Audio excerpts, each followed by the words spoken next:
What's poppin'? It's me, the bougettoest baddie, Hollyhood Haley J, and you're listening to wrestling's first audio drama podcast, King of the Ring.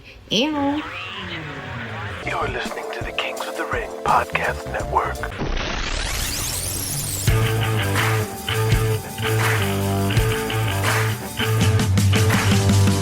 Welcome back to the final season of wrestling's first audio drama podcast, as the decades-long War of the Territories will come to an end. But how will it end, and who will remain standing? Along with our growing cast of professional voice actors, today's guest voice actors are Hollyhood Haley J from Netflix The Wrestlers and Dana White's Power Slap as Terri Blaze in her journey to become a wrestler in an era that didn't want women wrestlers. And the Big LG and co-captain of the Good Brothers, Gallows as grumpy curmudgeon Brutal Bob Walker. Warning. While the characters in the series are fictional, the stories, anecdotes, events, and legends are absolutely based on the outrageous and very real world of professional wrestling. So kids, do not try this at home. Kings of the Ring is intended for mature audiences. Today's episode would be rated MA for profanity, sexual dialogue, and drug use. Ladies and gentlemen, welcome to the Kings of the Ring. The world's heavyweight champion, Diamond Donnie Gold, looking as only as he can look, his feathered helmet of bleached blonde hair, atop a sunglasses face and a $5,000 suit, and $800 alligator shoes, walks up to Hercules Harris, who's sorting through his suitcase. Oh yeah, Hercules Harris. Good to see you, brother. Being Julian. Diamond Donnie Gold, you slick dick motherfucker. Come here, baby. A huge smile breaks across the face of Hercules as he gets up and they hug. I heard we're working together. More than that, brother. We're shooting the angle today to set up a whole deal. We're doing a whole run? You get it, big man. Here's Bob now. Brutal Bob Walker and Nigel Davies walk over. All right, Bob. Me and Donnie Gold. I'm ready. What we doing? We need to recreate that gimmick you had in Empire so you can... No way, man. Not literally, just the dynamic. What the hell does that mean?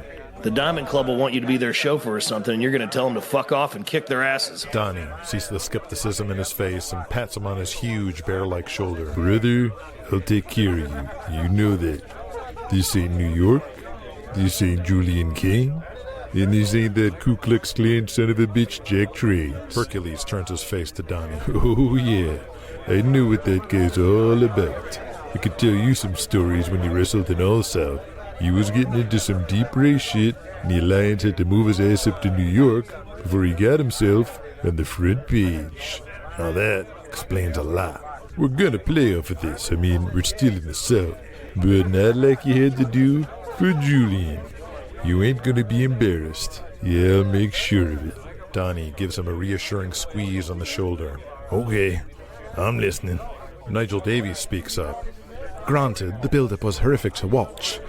Payoff your split with Jack Trades was set up in New York. Yet there was still talk at Empire Mania of dragging it out by screwing you in the LA Coliseum. Hercules shakes his head, getting frustrated all over again. But you left. You did the right thing, Harris. You denied EWF the payoff to one of their biggest angles. The people wanted you as a full-fledged and, pardon the expression, free babyface. Here in the WWA, you get the payoff. How? You'll evoke the same feelings, the same emotions, and reference your time in New York without explicitly stating so. We're going to steal all the heat that was created for you in the Empire. And now, we finish the Mobutu Zulu angle the right way. As Hercules Harris. All right. Ooh, yeah. Now listen to Robert. He'll explain.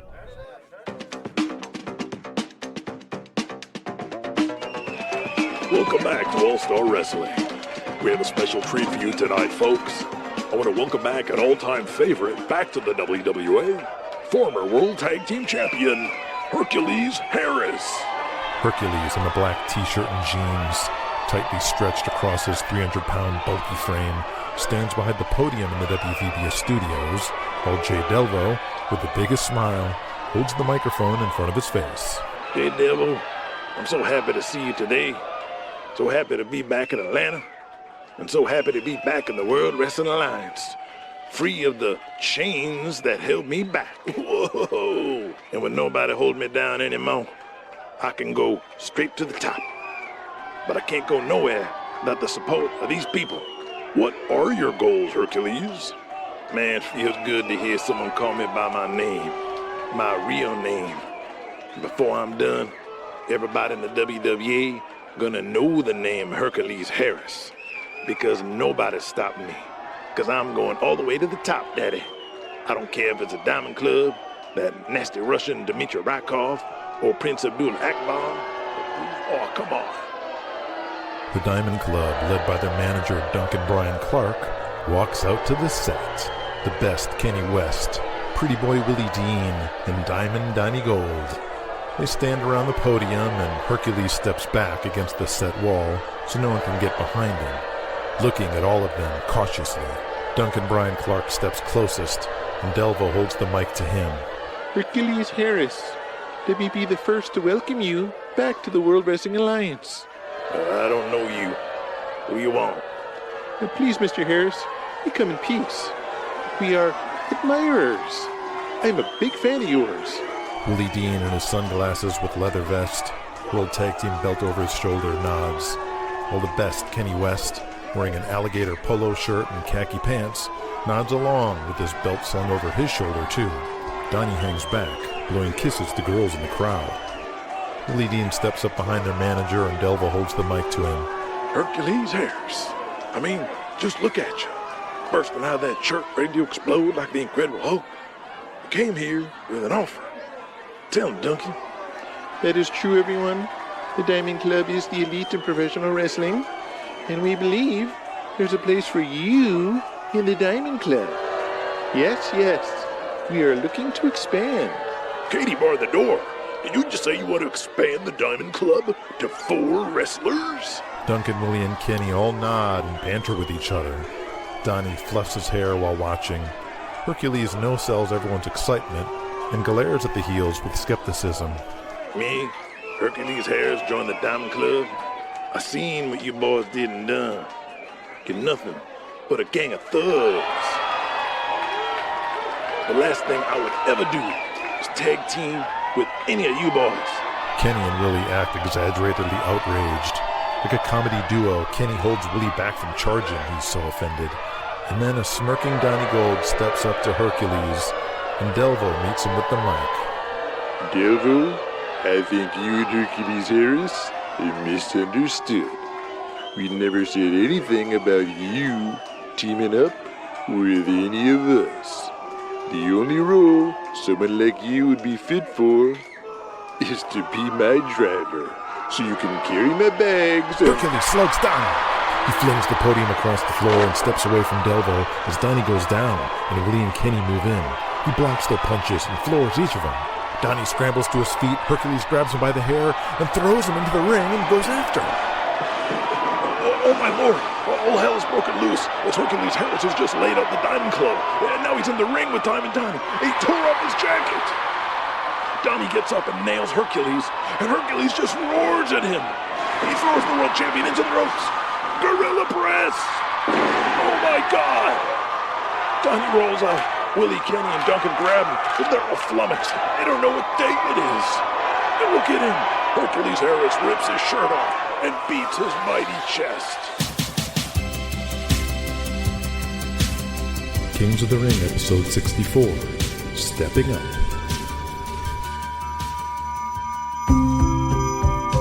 In the St. Louis warehouse, Crusher Krawcheck is on his knees, panting in the middle of the ring, as he smacks the butt of a beaten and sore 6'9" red-headed wrestler in training. At ringside are a bunch of other trainees in sweatpants and shorts, half of them aching like they were just in a 10-car pileup, the other half praying to not be noticed, as Crusher Krawcheck surveys all of them. You get in here, girl. You're next. The only female of the group, Teresa, slides under the ropes and approaches the grizzled old pug, who reaches up, grabs her head, and snapmares her down, knocking the wind out of her. Land flat. He pushes her head down and starts grappling with her until she's on her back. then turns her so her right arm is above her own head, and slides his right arm behind her head, pinning her right arm back, so he's forcing her chin into her own chest. She squirms around in pain and tries to wiggle free, but her arms are completely immobilized. He stops and holds her body down with his other arm. Pay attention, you worms. This is called a sugarhold. An old move all the great shooters used. There is no escape, and your opponent is at your complete mercy. With just a little pressure, He pushes her face into her chest. the pain is excruciating. You get in the ring with some wise guy who needs to be put in his place, or some cranky old son of a bitch like me who doesn't like you young punks. You put him in this sugarhold, and you will humble them.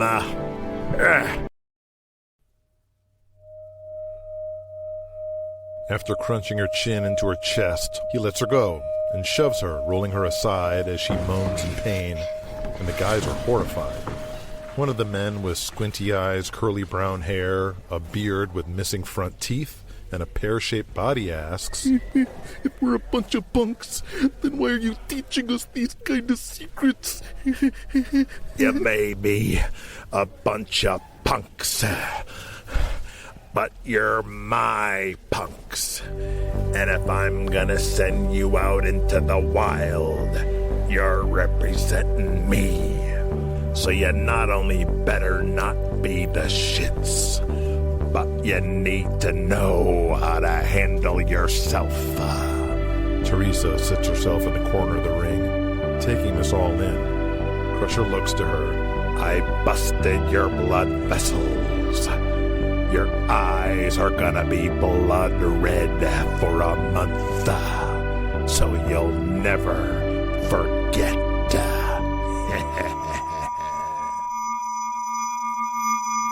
In a high school gym in Murfreesboro, Tennessee, Terri Blaze and Ma Baker are at it again. Baker ragdolls Terri into the corner, pushes her face up, and slaps Terry's chest hard. Terri doesn't even have to sell, it hurts so much. Remembering Johnny Johnston IV's advice, she fights back this time and nails Baker with a stiff forearm right across the chest. Baker's eyes light up. Oh, you want to play with me, little girl? She turns in the corner and gives Terri Blaze a vicious chop to the chest, immediately breaking skin. With Raylan Crenshaw in his street clothes and glasses at the side of the gym, near the door to the locker room, the referee looks back at him and Raylan puts his pencil behind his ear, giving him the signal. The ref moves in closer to the girls. Go home. And with that cue, they begin the same sequence they've been doing it every time. Baker goes to whip Terri into the ropes, Terri reverses and then hits her big drop kick, which always gets a pop. She covers Baker, who kicks out, but instead of picking up the veteran lady wrestler, Terri stays on top and slides her right arm behind Baker's head Hey, what you do? and pins her right arm above her head in the sugar hold. Oh, ow! Terri breaks out in an evil grin as before Ma Baker can say a word, Terri leans in and pushes Baker's face into her own chest. Ow! She kicks and flails around, and the fans just see good old wrestling. Go home, Terri. Go home.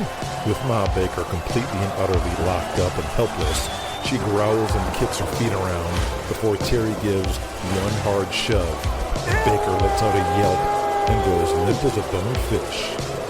Terri lets go and picks up the groggy Ma Baker and sees Raylan Crenshaw at the end of the gym, bent over in laughter. She throws the spaghetti-legged old lady into the ropes and jumps extra high with her drop kick, and just can't wipe the shit-eating grin off her face. Terri waits in the hallway just outside the locker room, as always, waiting for Ma Baker to come out to thank her for the match, but this time she readies herself for a fight.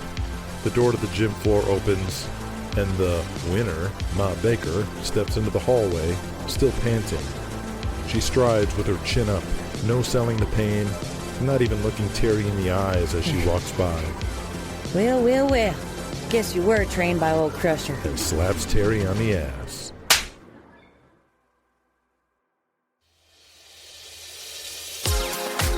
at Nassau Coliseum in Long Island, New York, Empire Office, Louie the Greek and Les Henderson gather on the arena floor while the ring's still being set up, hours before showtime, to eat a bag of Nathan's hot dogs. Louie, see All-Star Wrestling tonight? Oh, yes, I watch a note there. That really strong angle for Hercules. Henderson sees Julian walking towards them. Maybe we don't mention that around the big man. Julian already in fragile state these days because of Nigel. Don't need to rub salt in wound. Julian, them fellers we talked about are coming up next week. We're still good with that, right? Gonna help pick up a lot of slack from Nigel being gone. I'm not sure one person can fill that void, Hendo. And you still want Dmitry Rykoff, right? Who? Vladimir's brother. Oh, that's right, a second Rykoff. Is he a twin? Is he bigger? Well, they're not real brothers. And he is bigger, but not as cut up as Vladimir. I don't want to dilute what Vladimir brings with a lesser version. We got cold feet to come if the job ain't guaranteed. You don't want to have to crawl back to Atlanta. Says Nigel would kill him. Wait, Nigel? Yeah, it's in the alliance, remember? We'll consider his job guaranteed then. Buy him a plane ticket, book the limousine, get his ass out of there.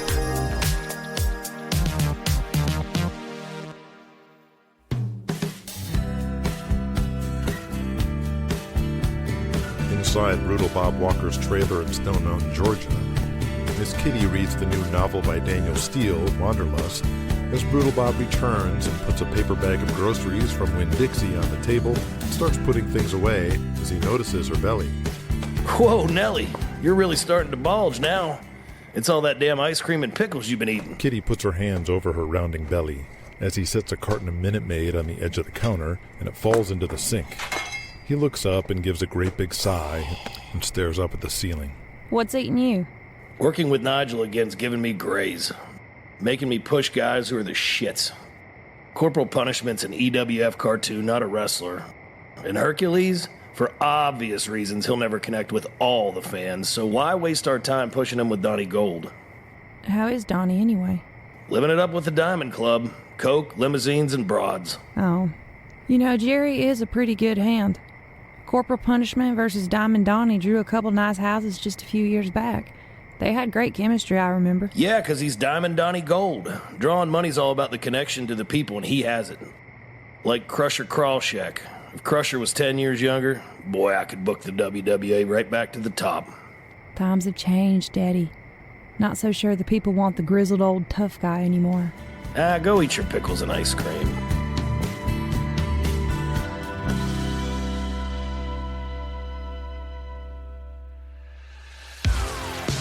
In one of the taverns in Nashville near the apartment complex where most of the Wild Wild Wrestling crew lives, and far away from the Murfreesboro fans who saw the show, the entire roster is out drinking.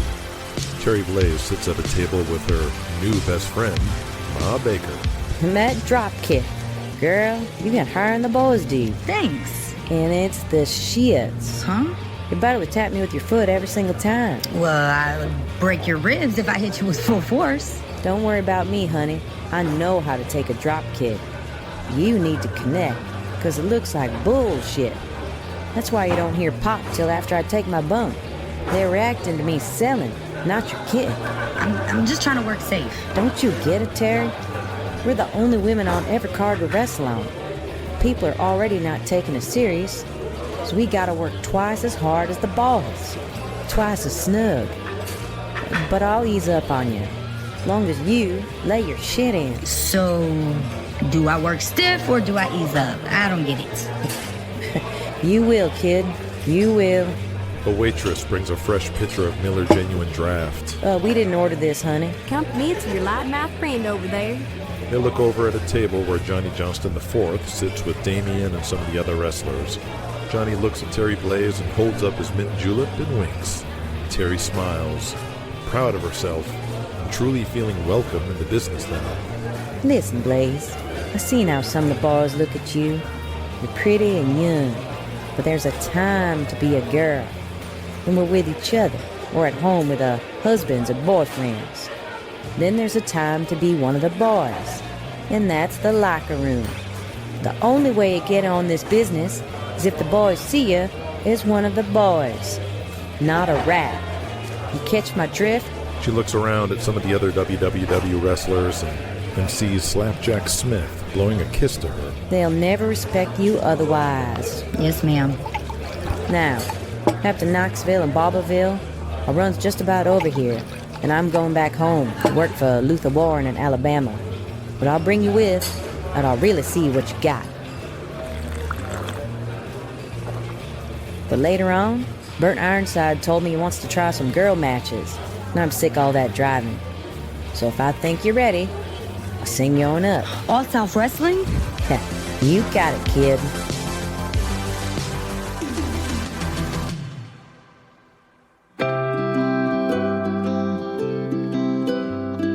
In the locker room of Blaisdell Arena in Honolulu, Hawaii, the outlaw Jesse James is joking around with his old tag team partner Tex Harper and Jesse's long-ago replacement in the Texas Outlaws, Yosemite Smith. And now I'm pissing my pants thinking, holy shit, I just knocked out Mikasa for real. He's gonna fire me and blackball me in Japan. Fans are ready to riot, the boys are gonna hate me, and the Yakuza are gonna tie me up in my sleep and cut my balls off. Well, goddamn, Yosemite. Then they bring him back on a stretcher, and I run up in tears, apologizing, and he opens up his eyes, looks at me, and winks. Then walks to the shower like nothing. Oh, boy. So that was all the work.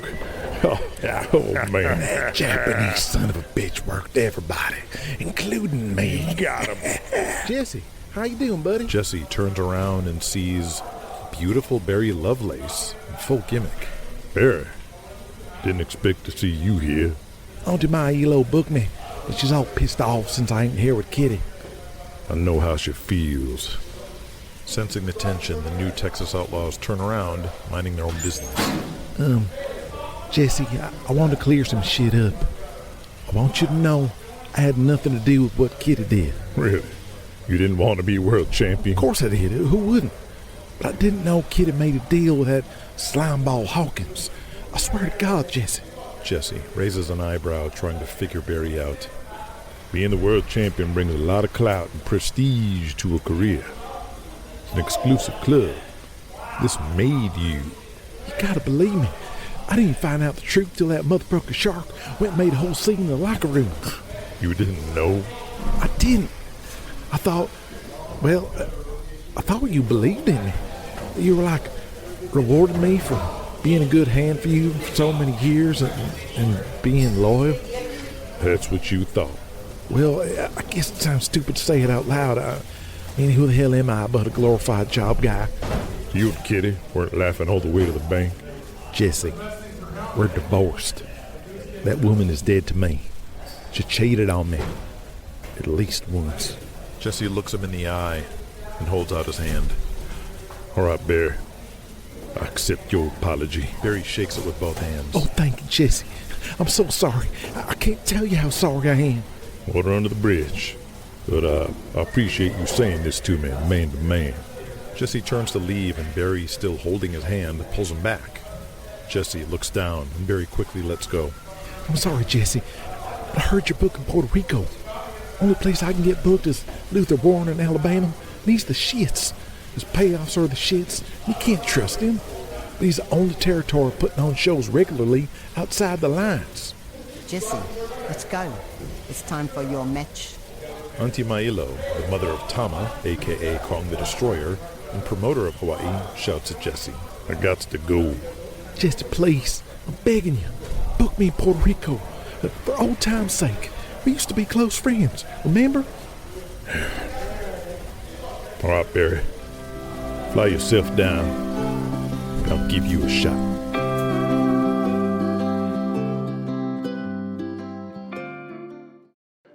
Kings of the Ring will return after these messages.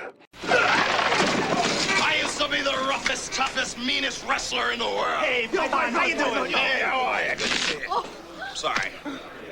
But now, I've mellowed out. Excuse me. And there ain't nothing I like better than hanging out with my friends and sharing some Miller Lights. They love it because it's less filling.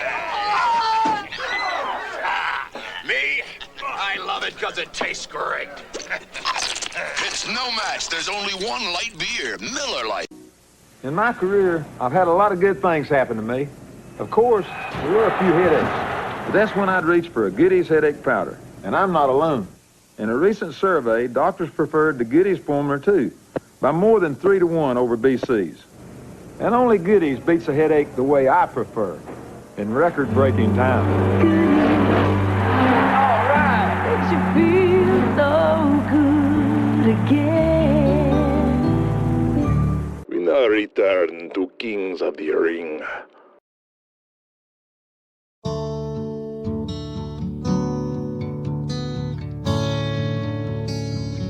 Burt Ironside sits out on his porch, puffing away at a corncob pipe, watching the sunset, when a 1977 Buick LeSabre pulls up. A car Burt immediately recognizes, although puzzled why the driver is still sitting in there. Eventually, the heavy door swings open, and out steps Peyton Thomas, looking more nervous than he's ever seen him. Well, I'll be a sumbitch. You done broke the pipe out? Well, hell of a sunset tonight. Thought it felt appropriate. Damn straight. Hell of a sunset. Come on, Peyton. Pull on up a chair. Sit a spell. Peyton, still holding his breath, sits down beside Burt, facing the setting sun. So what brings you out here on a weeknight? Something on your mind? I just wanted to check on you. Is that why it took you so long to get out of the car? Burt, I'm sorry. I'm a little tongue-tied. I don't know how to put this. I mean, we had a hell of a run, you and me. But I think I'm going to have to move on. Is that so? Where are you off to? Going on up to New York. Now, I know what Julian Kane's done to the business, and I know what he's done to All South and the Alliance, but it's just, I got to look out for me and mine. So that's it, isn't it? Peyton looks into the sunset, unsure how to reply. Peyton, I trust you more than I do my own sons. And if you're bailing on me, then that water at the bottom of my boat, that ain't from spilled drinks. No, wait, Burt. It's All South Wrestling, an American institution. All South ain't going nowhere. I'm leaving because, I don't know, I ain't been nowhere else. I grew up on All South. You broke me in as a teenager. I learned so much from you. It's just time for me to, I know, Peyton. You don't need to say any more. Burt holds out his hand. No hard feelings. Peyton gets up and shakes it, his watery eyes looking down at Burt. You mean that? Thank you, Peyton Thomas. You've been my right hand. Best of luck to you. Peyton falls to his knees and hugs Burt. Thank you, boss. His face buried in his chest. It's been an honor, Burt. There, Peyton. There. Burt rocks his chair as he pats Peyton's back, looking into the setting sun.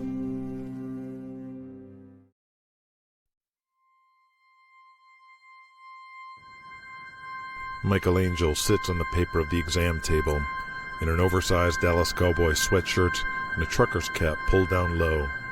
With large mirrored aviator glasses in his hand, he stares blankly at a poster on the wall. As you know, there is no cure for AIDS at this time, but there are men who live for years with this. But first of all, it's all about preventing further It's a picture of an African-American man in glasses who looks familiar, but Michael can't place him. If you are sexually active, you must wear a condom. If you're cut, you must cover the wound. It says 1 million Americans have heart attacks every year. I was one. But there are some things you can expect. The various stages of progression of the disease. And that's what we're going to talk about today. He remembers the face now. Arthur Ashe, the famous tennis player. Michael stares at the poster, completely shocked that he once had a heart attack. He never would have known.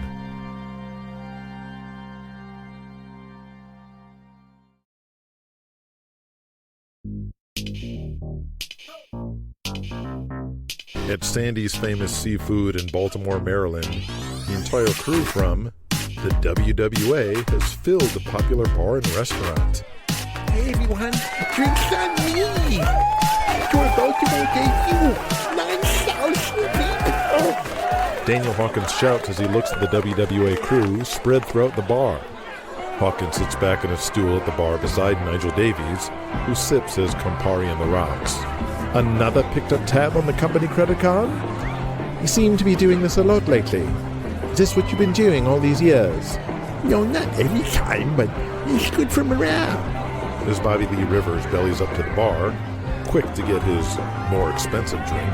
Hey, Daniel, what was the actual house tonight? Final count was 8647 paid. Bobby Lee looks at Nigel, who raises his eyes to confirm, but Nigel's still uneasy that Hawkins so casually gives out exact numbers to the wrestlers. I can't believe we just ran Baltimore. This is Empire territory, like to the max. They'll be running the Civic Center in Philadelphia next month. Highest television ratings by far outside of the major southern markets are Philadelphia, Baltimore, and New York, particularly since the Diamond Club last year. Really? I had no idea. These are your numbers, Daniel. WVBS keeps charts for all their programming. You just have to visit their records department. Nigel, annoyed, walks off with his drink. I say Hercules, but where's Diamond Donnie? All the Diamond Club guys are at the hotel. Willie said the girls were in the lobby waiting before they even got there. That's Donnie's new gimmick. It's totally working. Announcing on TV what hotel they're staying at. Those guys always getting laid. God damn, I need a new gimmick. Are you kidding? You're the top acts in the business. I'm paying you more than ever. Yeah, but the only girls I'm getting are all these youngins barely out of high school. They don't know what they're doing. The heels not only get women, but they get the crazy ones. Know how to do all them gimmicks, like sticking their fingers up my butt and whooping me with a belt and shit. Really? Tell me more. At a table against the far wall, the Apocalypse, Shark, and Buzzsaw are drinking with Corporal Punishment and Hercules Harris. Here's to Hercules. Thanks for the house. Shark raises his beer. Yeah, brother. Buzzsaw adds. Come on now. I didn't draw the house. It was Diamond Donnie. Sure you did. You watched the angle you and the Diamond Club did from the green room. It was totally awesome. Everybody saw the Mobutu Zulu gimmick in Empire. We saw you and Thor Hansen. They know you whether you're an African savage or not. That's enough talk like that, Shark. You hear me? Buzzsaw slaps his partner's chest with the back of his hand. All I meant is you're a big star as Mobutu or Hercules. Yeah, well, I like Hercules Harris better. And you should talk about being big stars. You two are amazing. I never seen anything like that. With the mohawks and the spikes and the makeup, what a gimmick. I can see why your boys are over as you are. Did you hear that pop when you came out? Julian King got to be killing himself if he didn't come up with something like this. Yeah, well, Julian almost had us. No shit. Yeah, last year, they kept taking us around, so we stayed loyal, and it was the right move. Hawkins is taking care of us, no matter who the fucker is. Shark looks at Hercules. My man, we heard about you and the gym. You gotta show us where to go in Baltimore. They got a powerhouse gym I go to. What's your best bench? You gotta remember, I used to compete in powerlifting. I once did 585, but my best is squats. I can do 1,000. Holy shit, bro. It's better than you, Shark. At least I don't have a tiny penis. What? Why'd you gotta say that for everybody? Buzzsaw walks off, embarrassed. Corporal tries to stop him. Hey, brother, come back. We already knew. I mean, I left Diamond Donnie, but Thor's the biggest star in the world. And Goliath, too. What are they like? Thor's always been cool with me. Thor Hansen will always do what's best for Thor Hansen. Remember that. I get it. Maybe that's all you have to do to be the top guy. Some believe that. Others, like myself, do not. I hear you. Hey, next round's on me, brothers. Buzzsaw. Buzzsaw, at the bar pouting, turns back and Shark makes a circle motion with his hand, gesturing to their table, and Buzzsaw flags the bartender. Now let me get this straight. All you guys are from the same high school? You two, the Russians and Bo Riggs? Back in our football days, we called ourselves the Meat Machine. And y'all became big wrestling stars. Incredible. Most successful classmate I ever had was a manager of 2 radio shacks in West Virginia. By the way, where's Dmitry? I know you two have been working with him and Abby in these tags, but I'm supposed to be working a pretty big singles program with him, doing the whole USA-Russia deal. I don't even know. Usually comes up for at least a couple before going up to his room to jack off. But I haven't seen him since the show. Dmitry Rykoff, with a giant bag of Keebler Tato skins in his lap, speeds down I-95 through Philadelphia, and passes a sign that reads, New York City, 90 miles.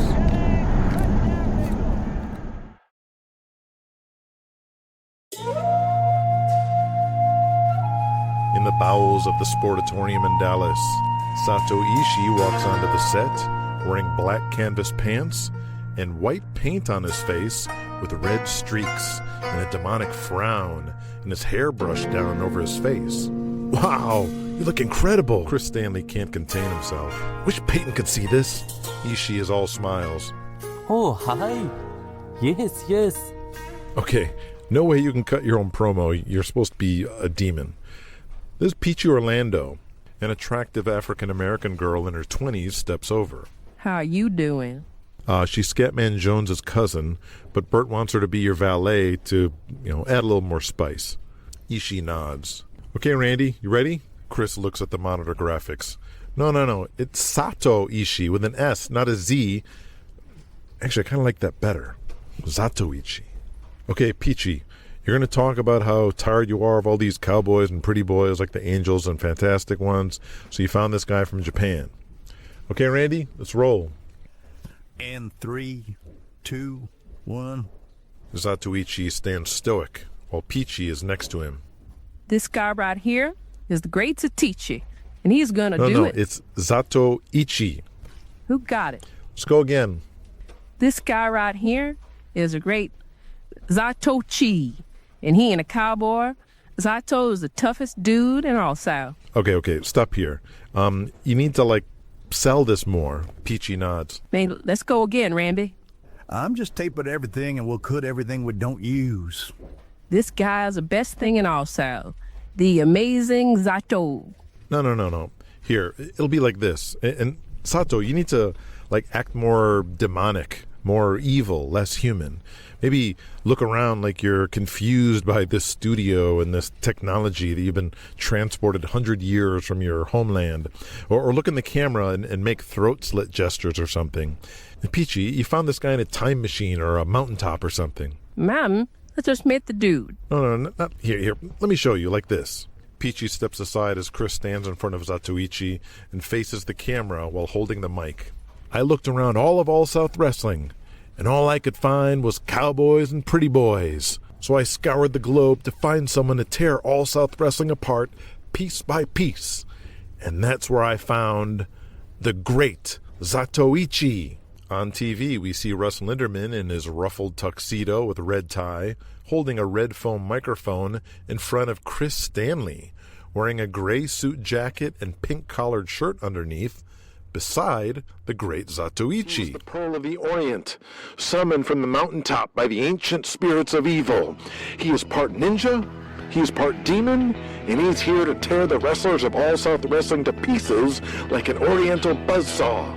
And I will guide this force to the American Championship, or my name isn't Christopher Stanley, the newest and greatest manager in professional wrestling.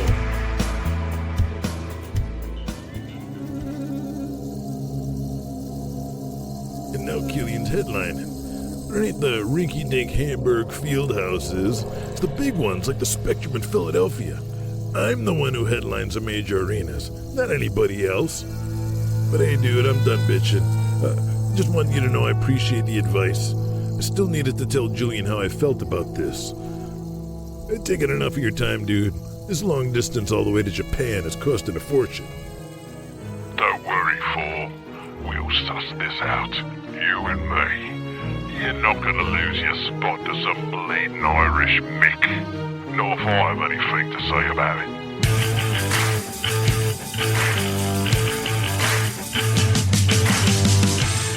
Whoa. Goliath in cahoots with Thor Hansen? What? Remember, after the Giant Empire Mania match at the end of last season, how Goliath totally turned around on Thor, and now we see they have remained in touch. More on this in Breaking Kayfabe, the podcast exclusively on patreon.com/KingsOTR, where I give director's commentary on the episode and explain all the Easter egg references from Stepping Up. We are now on Instagram and YouTube, so please follow us there. Links in the notes.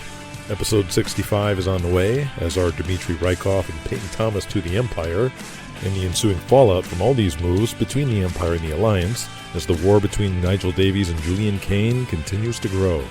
Plus, Super Team USA got their 1 day of training, so they're ready to wrestle, right? We'll find out in episode 65 in the final season of Kings of the Ring.